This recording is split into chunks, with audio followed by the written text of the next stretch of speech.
Good morning and good evening. We are continuing on the text Letter to Friend by Nagarjuna.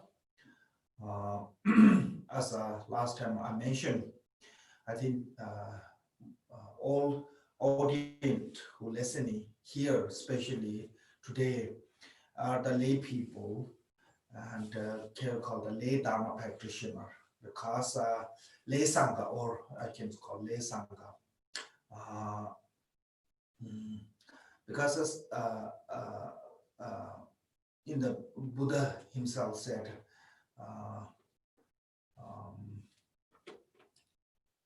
my 4 disciples. Basically, Buddha said, my 4 main disciples, and ordained male and female, and lay male and female. So, why this one is, I think, really suitable to the larger lay people is because this Nagarjuna directly wrote to the lay person of his friend, because sometimes certain texts not 100% suitable to the lay people to can follow all of them, but this one is, I think, directly talk to the lay audience, so it's more suitable to the lay practitioner.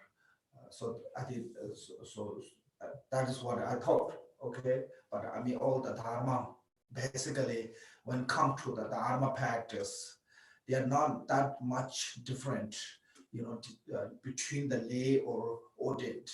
All basic things have to follow same way. Everything is lay and ordained have to follow the same path. Lay and ordained have to keep the same discipline. Lay and ordained have to keep the same, what called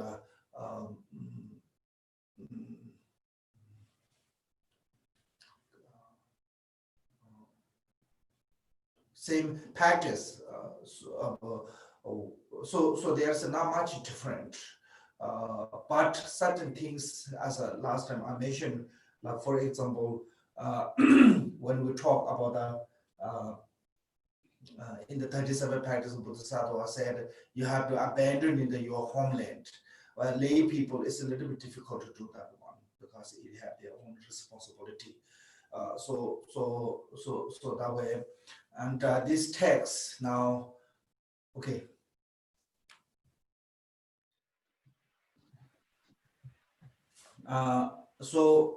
We talk about the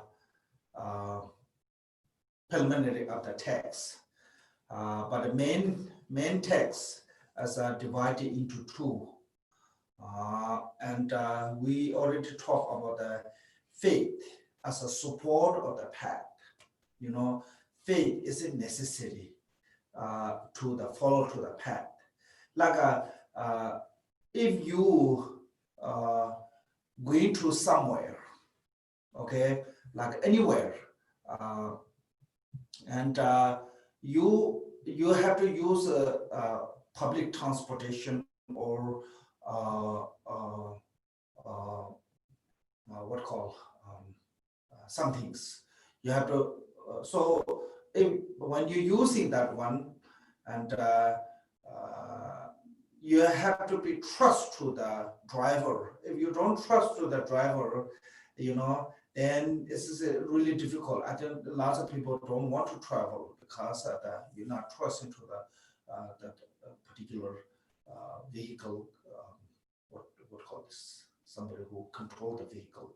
So similarly, if you want to follow to the path, you have to trust. Like if you go to going to somewhere dangerous place, okay, there will be dangers.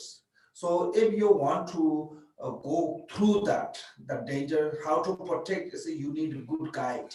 If you have a good guide, you can protect yourself from that dangers. But if you don't have a trustworthy danger, I mean the guide, then it is not dangerous for you. So you need something that's trustworthy. So that way, in the here, you have to know those 6 qualities: Buddha, Dharma, Sangha, generosity, moral ethic, and guardian. If you know their qualities, then you will follow on there. So that is what does it mean, the trusting faith. So they are the support of the path. Actually, path is in talk later. So support of the path, you need those. So we already discussed on this subject from last week. Now today we're going to talk about the actually path. So number 8 is the so this is called the main path, essence of the path. As a brief introduction, what is the essence of the path in the Mahayana? Actually, this is there's not much different with the Mahayana and the Theravada. Sometimes people think it's a huge different, Theravada think Theravada they are better, Mahayana think that they are better. Actually path is the same. Like Mahayana, we talk about the 6 paramita. Okay, Theravada, they talk about the 8 noble path. Both of them are explaining about the 4 what called the 3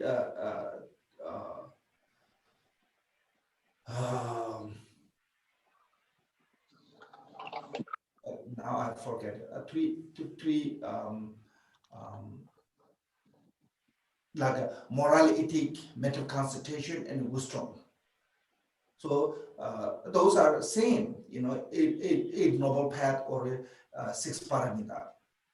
Like 8 noble path, we talk about the right view, right thought, that is a wisdom, and right speech, right livelihood. Those are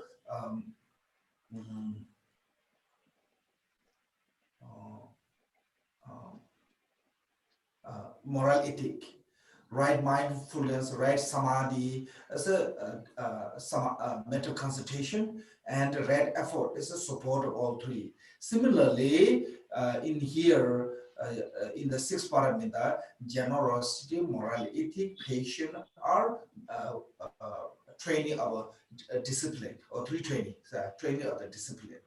And the mental concentration is a training of the samadhi. Wisdom is a training of the wisdom, and perseverance is a support of all 3 training. So actually both are talking about the same things, doesn't matter you follow to the Mahayana path or Hinayana path, both teaching same topic, explained a little bit different way, So that reason in the Mahayana tradition, mean that including the Vajrayana, because Vajrayana is a part of the Mahayana. So Mahayana tradition, the path is divided into the 6 topic. This is called the 6 paramita. So here, generosity, discipline, patience, perseverance, mental stability, and likewise the discriminative awareness are the immeasurable, far-reaching attitude. Explained them at the mark yourself into the powerful Lord of the Twimpant, who has reached to for the shore of the ocean of complex existence. So here, there's 6 factors. First is called the generosity, which is come later one by one. And the second one is the discipline, patience, those are mostly used. Perseverance. Perseverance is a little bit different. Normally whatever we put the effort, it's become a kind of a perseverance. But in the dharmic way, only enjoying on the virtuous activity is become a perseverance. And mental stability. This is a really important word for the mental concentration. Meditation is making your mind is stable. Lots of people think meditation is just keep it quiet. Meditation is making mind is like right now, our mind is like a really, really dry leather. If you try to bend, it crack. So meditation is just giving the oil massage to that leather, or giving a soaking in the water and make it really flexible. So that way, this mental flexibility is a really good word actually here, meaningfully. It is called the meditation. And the discriminative wisdom. Discriminative wisdom means you have to know all the detail, what is what. We know only certain part, maybe only we know maybe 0.1% of all the phenomena. So we have to know everything is knowing the discriminative awareness, means that everything is knowing detail. That's called the wisdom. And they are the immeasurables. So those they are kind of like immeasurable or worldly, practice of like a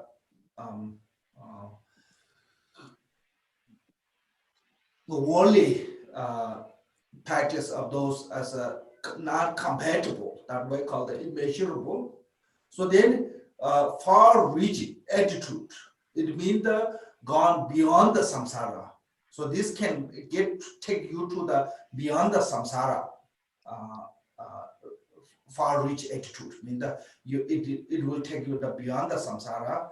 So who taught this one is explain, make yourself into the powerful Lord of the trumpet. It means that explained by whoever practiced this one, you will reach to the Buddha. So powerful Lord of the trumpet is literally translate as a Gewe Wombo is a name of the Buddha, because Buddha have lots of different names. Lord of the Buddha or something like that, if translate. So it's a Lord of the Conqueror, actually. So I think he said powerful Lord of the trumpet, means somebody victor, lots of English translate as a victor, who has reached to the far shore of the ocean of complete existence. It means the other side of the ocean of samsara. So you cross the ocean of samsara.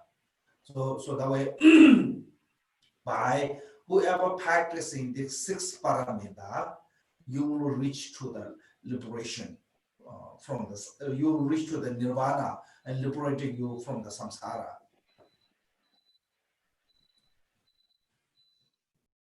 Okay, this word, sometimes there you see is called the immeasurable or far-reaching.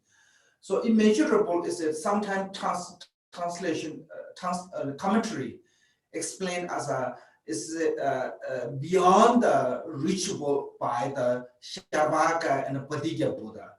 I little bit disagree with that, because the Sharvaka and the Patigya Buddha also they realize the wisdom. They have wisdom. So how come they cannot reach that one? What Bodhisattva can reach? So that is a little bit. I think sometimes Mahayana little bit what call this discriminating, racist or whatever you use. They are sometimes have this Mahayana text sometimes mention this way. That's I'm not sure. So that way earlier I said worldly beings cannot reach that one. worldly beings cannot understand. So beyond the reachable of the worldly mind. So that way, I think it's better to immeasurable. And far-reaching is this translation is they use as a far-reaching, but a lot of time we in the Sanskrit is called the paramita. As a English, many times they use as a transcended. It means the gone beyond. So how to gone beyond is this practice by the six paramita, practice with the free from three sphere, which is mean the in the jewel ornament is used as a two wisdoms, discriminating wisdom and primordial wisdom. So when you practice with the true wisdom, it far reach, it means the transcended, gone beyond. If you practice the six paramita without the support or without the wisdom of discriminating wisdom and primordial wisdom, this is only becoming worldly path, and it cannot reach to the far. So these two, I think we have to think about that. Immeasurable means that this is a worldly mind, ordinary mind cannot reach that meaning of the deep. That way is called the immeasurable. Shelter member means that like someone cannot understand in this one. Lui Shelto is actually Tibetan word, is basically talking about someone's understand, beyond the understand of the ordinary, this kind of wisdom. And by whoever understand, reach to the for far, it being the transcended from the samsara. So these two, I think, should explain a little bit. Now, first, detailed explanation. First, we're going to talk about from the sixth perfection, or so first is generosity. Here, a little bit different than the normal other texts explain. Here said, any family in which the father or mother are honored will be together with the Brahma and together with the teacher. They will become the renowned for honoring them, and afterward as well will attend rebirth of the higher state. So this one, lots of lay people have responsibility of taking care of their family. So that reason, this is difficult to practice the generosity to give to other whatever they have a material wealth. So this one is a Nagarjuna, simple way to how you can practice your generosity. Same time, you take your responsibility of being family, person. So that is what does it mean that.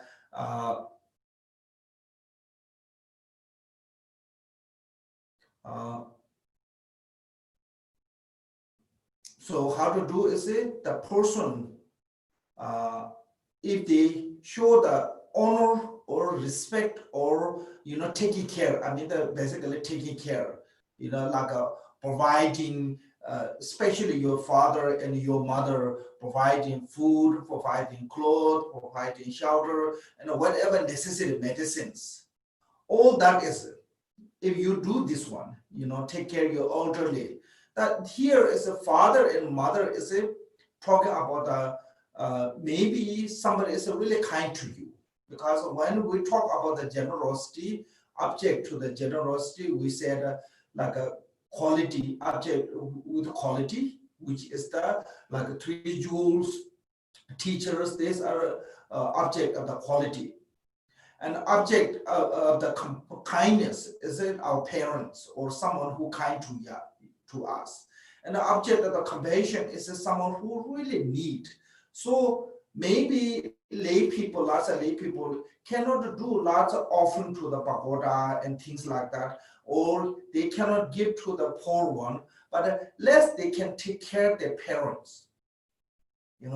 So once you take care of your parent with the honoring, with the respectfully, and with kind-heartedly, and providing whatever they need, So that person, so this talking about anyone, any family person who family lay person who doing this one will together with the Brahmas. What is the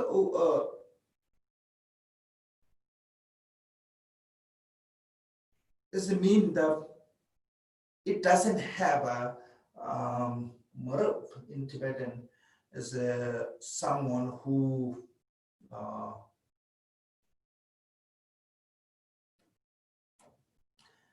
bad behavior, who are not with the bad behavior. That way Brahma means the pure conduct here. That person is with the pure conduct. And because that person is doing right things, and that person is with the teacher. Teacher's job is to make you what is what should adopt and what should abandon.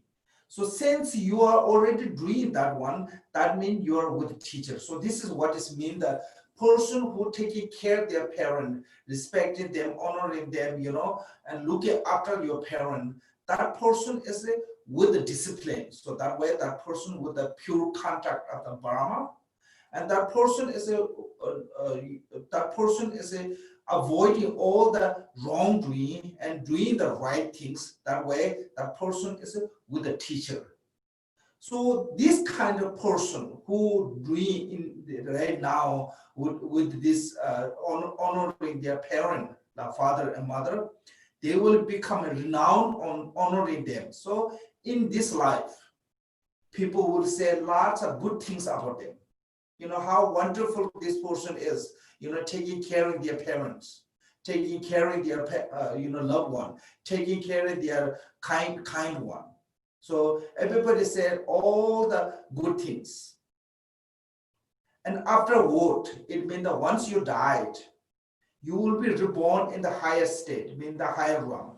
So you are making yourself this life and next life both good merit, which the good merit, which is a benefit for you this and next life. So that reason, this one is a lay person who cannot do lots of offering to the quality object to the like 3 jewel and teachers, also cannot give to all the poor needy one, but less taking care of their loved one, taking care of their kind one, and that one is a same as a doing practice of generosity. Because sometimes this is, I think, really good for us, because sometimes we talk about the universal love, we talk about the immeasurable compassion, we talk about the bodhicitta, but we forget people around us.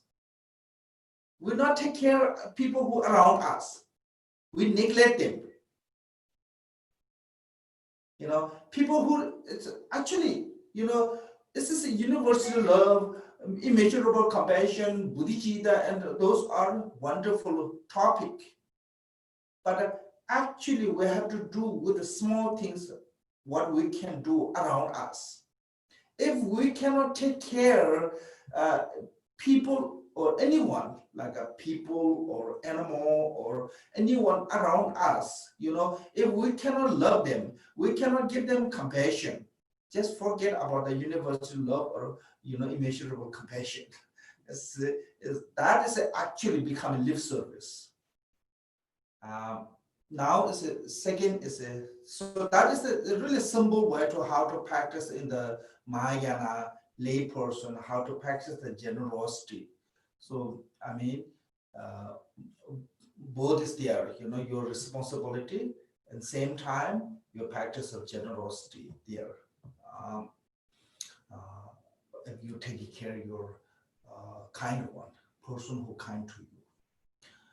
And also it's really easy to do that one, when we try to give to our loved one some things, like a holiness Duba, a few days ago he was teaching, I saw when he's teaching, he said when we try to give to our family member or loved one, we have no problem to give it whatever we like a so huge number of money, even no problem. But when we try to give to the beggar on the street, even like $1-2 is really difficult. So that is that way. I think uh, uh, sometimes we have to practice from the easier one, from the easier side is better. So that way, this one. Then second is called the discipline. So the generosity and the discipline. The discipline, there's a four topic. First is called the precept that have to be kept. What do you have to keep the precept? So here said SQ, yeah, ES. Oh, sorry. I think I should read from here. And if here, okay. When one give it up, causing harm, 1, thieving, 2, sexual activity, 3, lying, 4, alcohol or toxic, 5, and attachment to the eating when it's not time. It's mean that after the noon. It's called the no time to eat. 6, delighting in the high bed and seat. 7, and song, dance, and all sort of jewelry. 8. This is called the 8 precept. So you must keep those 8 precept. So I think pretty much we know causing harm means like including killing or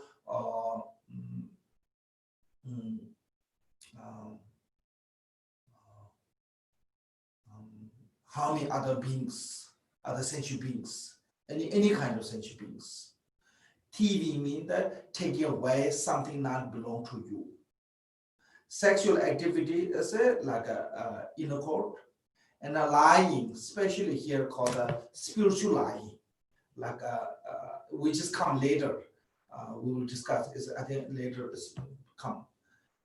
And alcohol means that something is toxic, something that cause you to losing your ability, losing your mindfulness. So that way it's called alcohol.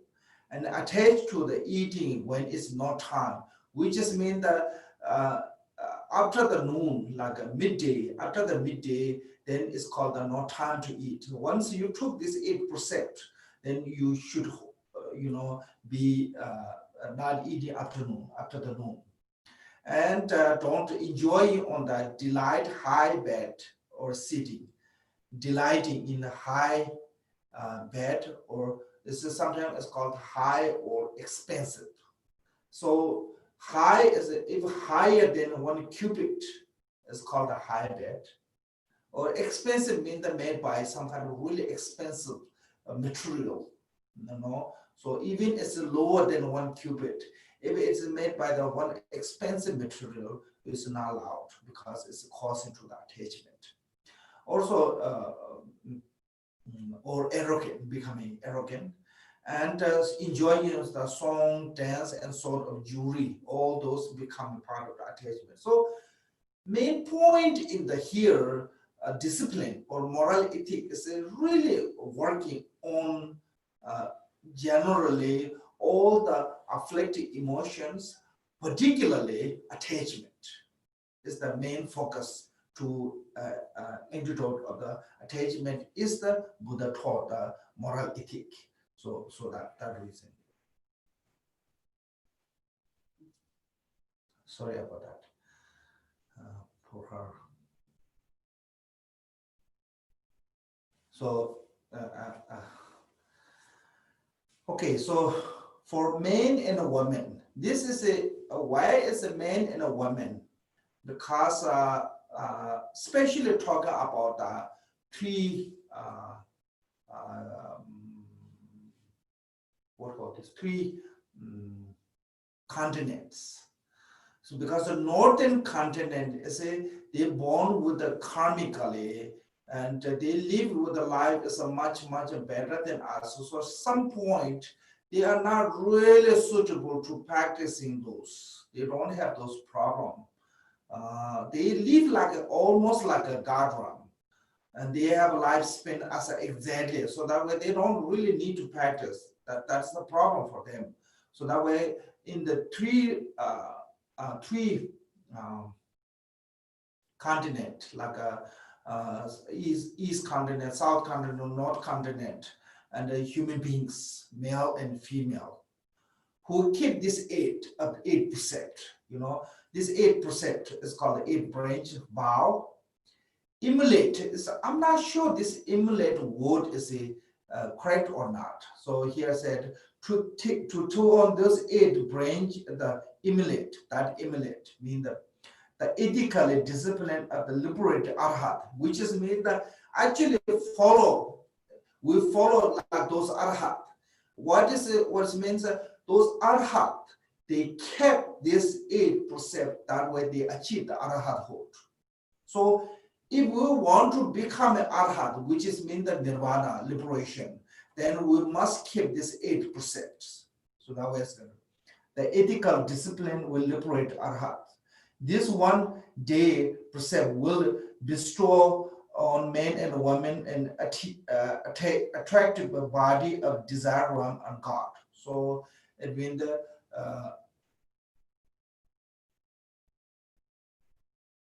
by keeping this 8%, you will get a good looking body. So lots of people, try to do plastic surgery and makeup and lots of things, try to improve their appearance as a better looking.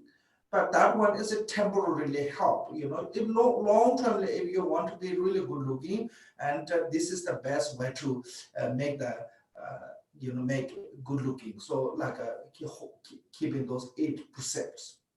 So that way they said 1 day precept will have a desirable body like a god realm. So that way, if you keep, and also you should share. So that way, say will bestow on men and women. So this is who can receive this vow is the in the 3 continents, men and women. So you can keep yourself. Also, you can share to other 2. So that way they can reach the attractive body like a god realms. So there's one sutra.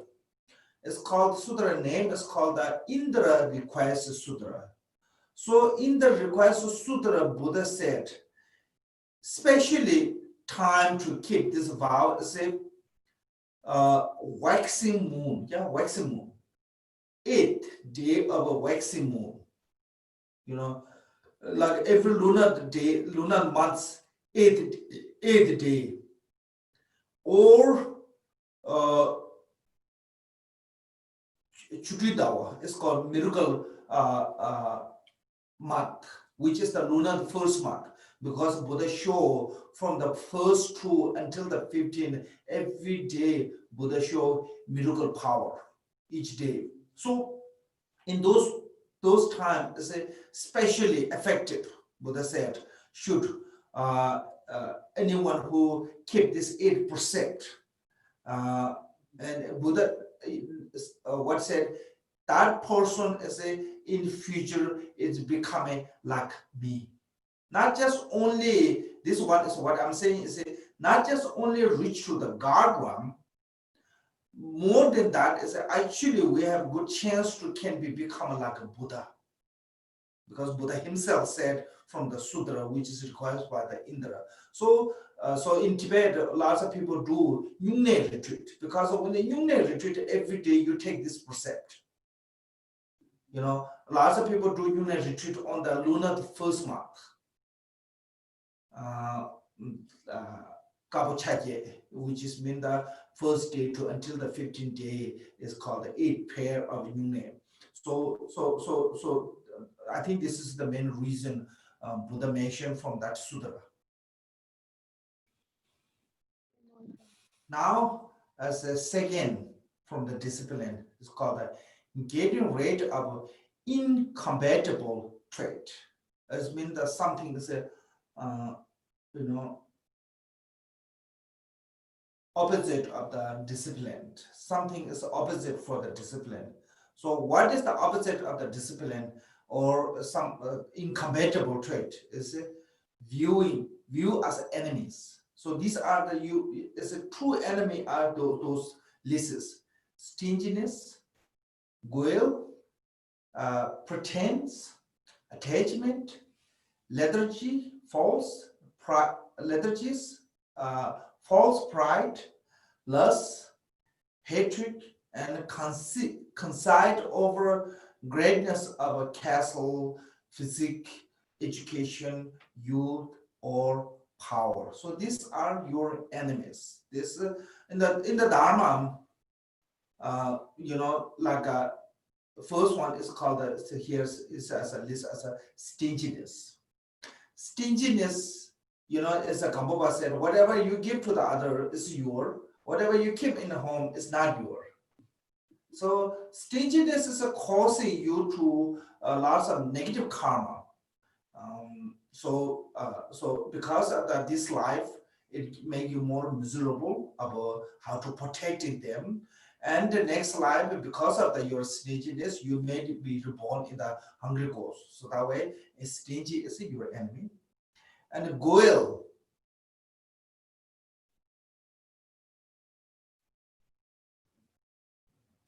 Goel is in the Tibetan, we call the yo. Who is hiding their own faults. It's called a goel. And the potence is mean that it's a you, which is mean that even you don't have those quality, potentially you have those qualities. So this is a you in Tibetan work together. That is a kind of deceptive.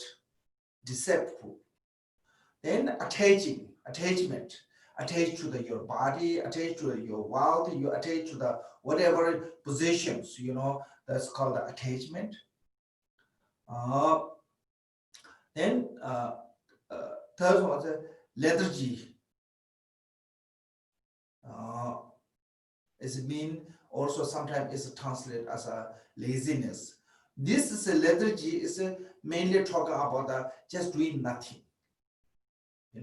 Little bit different than laziness, but this is a kind of like someone who not really enjoying kind of accumulating the merit. So just hang around, do nothing. That kind of things is lethargy. Then it's called the false pride. So this false pride is the same as a spiritual lying. False pride means that without having any kind of high quality, you have feel like you have a high quality. Some people believe they are already enlightened. Even they are not enlightened. Some have that kind of themselves. I don't know what call this. Believe them, some deliberately, deliberately they lie in this one. So false pride. Lust means the being attached to the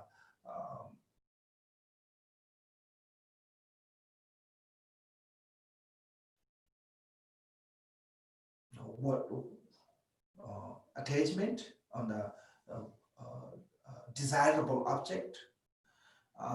Hatred means the opposite of that emotion. When you see less desirable or ugly object, you get kind of like a disgusted thought. So this two is based on the beauty and ugly. You have lust and hatred. And the concept over greatness of a castle, physique, education, youth, and power. So you have that kind of arrogant of in the Tibetan. He said, "Oh, I'm really highly family. My family is really high, like a Brahmin or royal or this and that." Lots of people have that kind of pride, and or you have your physique. Oh, I'm good looking, I'm youth, I'm young, I'm beautiful, this and that, physically greatness, or your education, your youthful life, and or power or ability what you have. So those are good. It's not saying they are bad.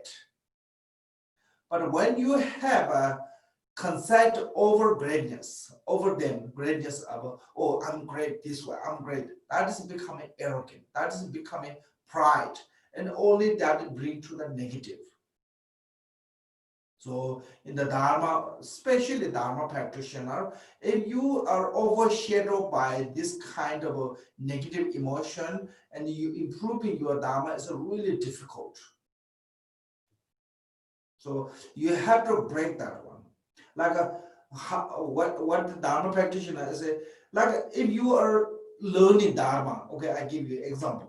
If you are learning Dharma, for the beginning, you feel like you know nothing. That is true, you know nothing. Then slowly, when you learn something, when you learn some, okay, little bit, like you test a little bit, you know, when you reach to the close to the fire and you feel like hot, and that kind of experience comes, then you feel, oh, now I know the Dharma. If you stuck there, that's a mistake. You have to pass from that. When you pass from that, then actually you start learning. Once you start learning, more you learn, you feel more humble. Really, I mean, really humble, because you feel like you know nothing. Your knowledge is not good enough. You know, always it goes that one. So this kind of a period time comes if you're studying Dharma, for example, and the other education too, because my experiences come from the studying Dharma.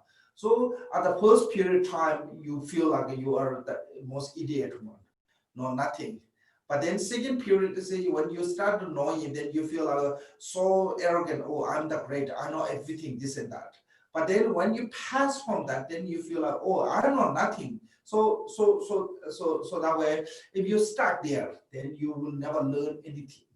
Actually, you know. So this one is those are, it's not saying as your castle, physics, education, youth, and power is a negative. It's not negative. When your emotion is overshadowed by some of those quality, then it is a kind of completely block you further education, further learning, further improvement. Then that is become a negative. So that way, this especially those are your enemy to liberation, your enemy to nirvana, your enemy to improving better quality life, or better knowledge, better merit, higher merit. So that reason they call the view as enemy. This all as a view as enemy. Okay, then third one said exercising carefulness. They use as a word as a care, but sometimes this word used as a carefulness, sometimes used as a heedfulness. Heed, Heed,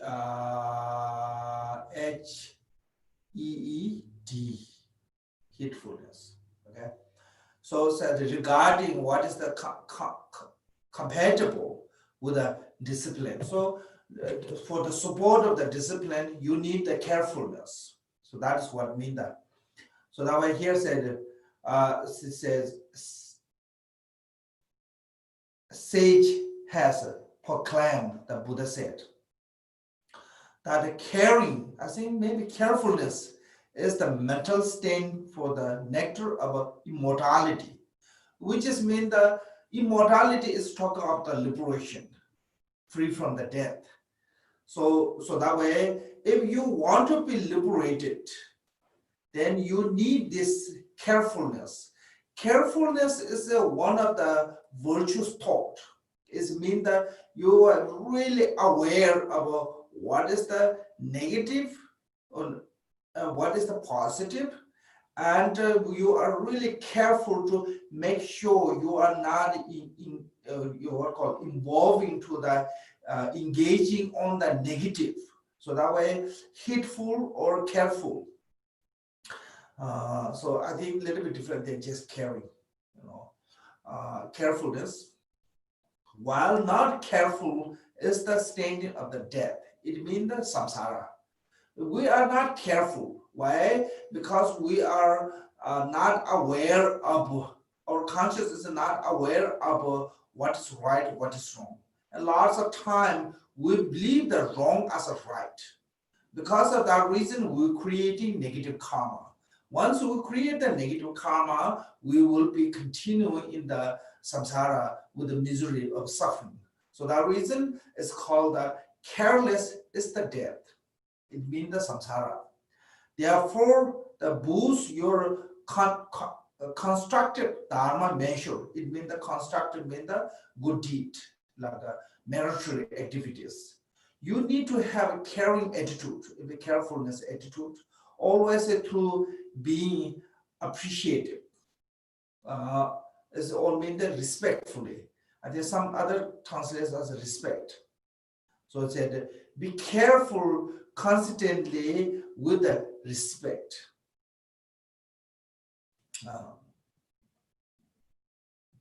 Okay, then last one said, said benefit and example of being careful. So if you be careful, if you with the conscious, aware, then what is the benefit you get? Is it? He said, anyone who previously didn't careful and later develop careful attitude becomes beautiful as a moon when patted from the cloud. So they can be. So like a Nanda, Angulimala, Ajatashatru, and Udayana. So these four men, this is example of someone who careless with their life and then doing lots of negative, but later they receive the teaching from the Buddha and they become awake from their own mistake. Then they become one of the greatest practitioner. These four men directly related to the Buddha's life story. First one was a Nanda. Nanda was a Buddha's brother, younger brother. He loved so much his wife. He never let go her, so never side from her, so her side, never part of side from her side. Yeah. And one day Buddha went to bake his room, his place to residence to bake food. So Nanda came out and saw Buddha, and he took Buddha's baking bowl in, and Buddha walked away. He went to the forest. And then Nanda couldn't leave the baking bowl outside because Buddha is disrespectful. So he asked his wife permission to please let me go to take this to Buddha. I will back immediately. And when come to the Buddha's place, forest, and Buddha asked Nanda, you like to become a monk? So Nanda said, because he's the power of the Buddha, he couldn't say no. And he had to say yes. But he's thinking about all the time, he's thinking about his wife. So, and one day Buddha asked him to please clean the temple. I'll go to bake food. I will bring for you food. So he thought, okay, I clean the temple. Once immediately I finish the clean, I'll go to run to my wife. But when he cleaned, he couldn't finish because when he cleaned from this side, other side come wind and all make dirty. So until Buddha comes. So then Buddha knew his mindset. So Buddha said one day, Nanda, you like to see the garden. So he said yes. And Buddha took him from Buddha's power and garden and said, okay, you look around, I will sit here and meditate. And Nanda was looking and he saw beautiful God lady. And everyone enjoying each temple, lots of men are enjoying with the God female, playing or singing, dancing, whatever, And one palace is empty, only girl waiting for with a beautiful throne. And he asked, why there's no male in this place? And they said, oh, Buddha's brother is taking celibacy in the human realm. And when he died, he will be born here. So we were waiting for him. So then Buddha took him back, and Buddha asked him, now you want to go back? He said, no way, I don't want to go. So, Buddha asked, who is more beautiful, your wife or those God? So he said, my wife is nothing, compared to those. So yeah, he totally lost interest on his wife. And he's really working hard to his celibacy, monks, vow. And the Buddha told to all the monks, you all seeking nirvana. And Nanda is seeking reborn in the Garram. So your interest is totally different. Don't associate with him. Don't pay company with him. You should stay away from him. So he was so miserable, alone, lonely, because nobody was accompanying him. Even his cousin, brother, other like like Ananda, and everyone is not really talking to him. And Nanda was just really, really sad and sitting somewhere. And Buddha came. Buddha said, "You want to see the what called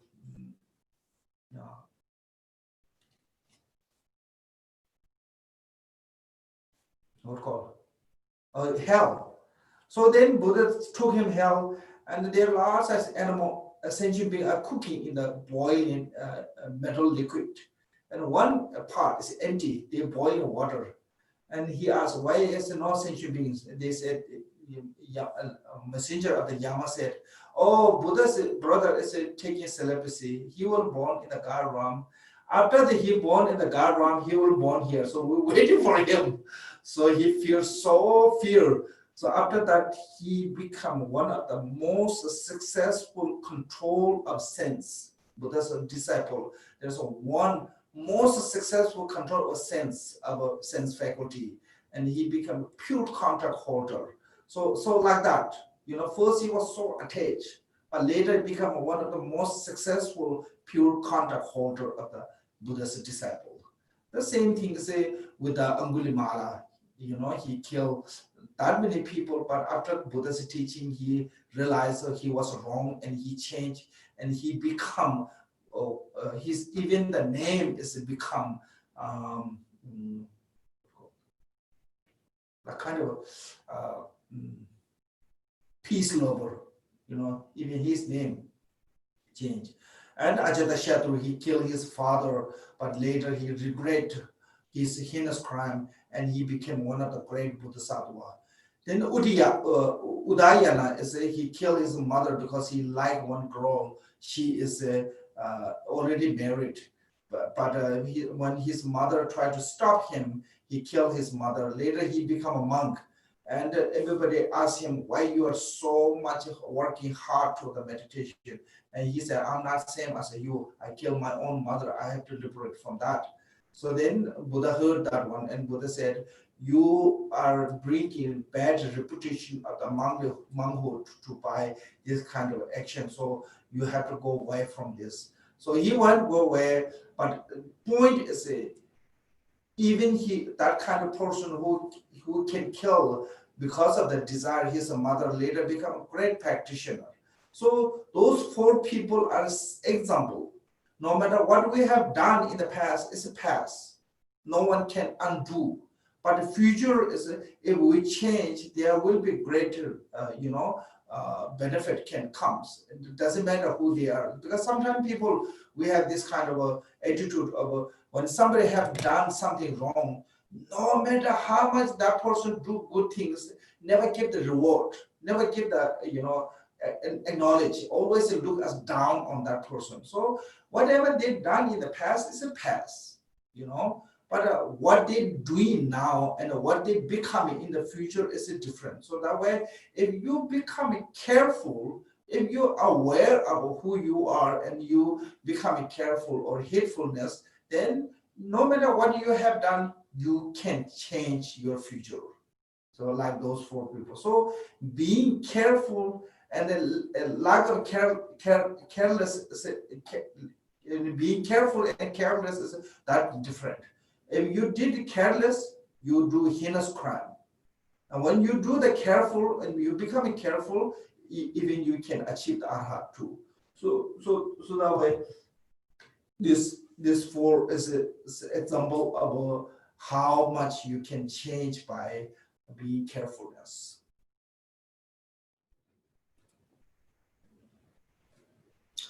So I think this is like what is the between the hateless and hateful. Like when Nanda was being attached to, controlled by the attachment, that's called the hateless. When Nanda is aware of his attachment was mistaken, and that way he protect from himself, discipline, then he free from attachment is become hatefulness.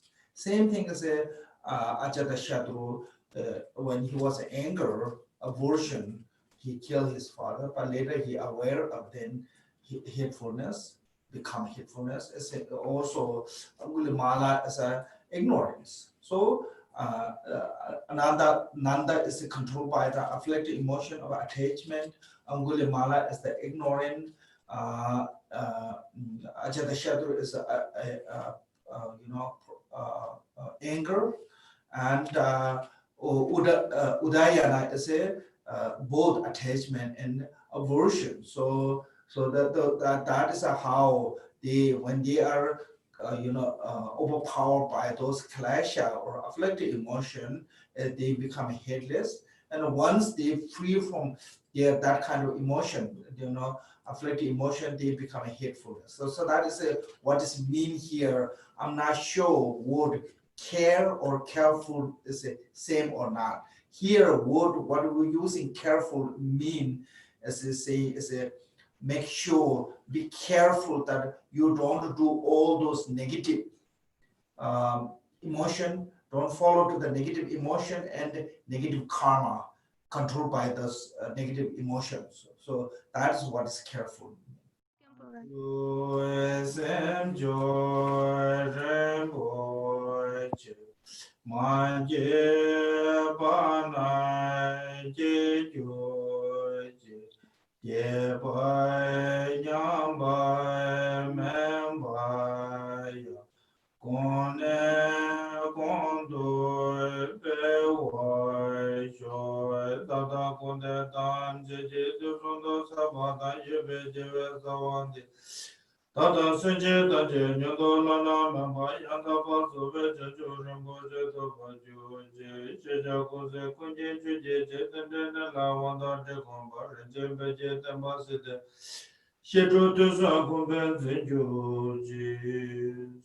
Okay, thank you, everyone. Good night.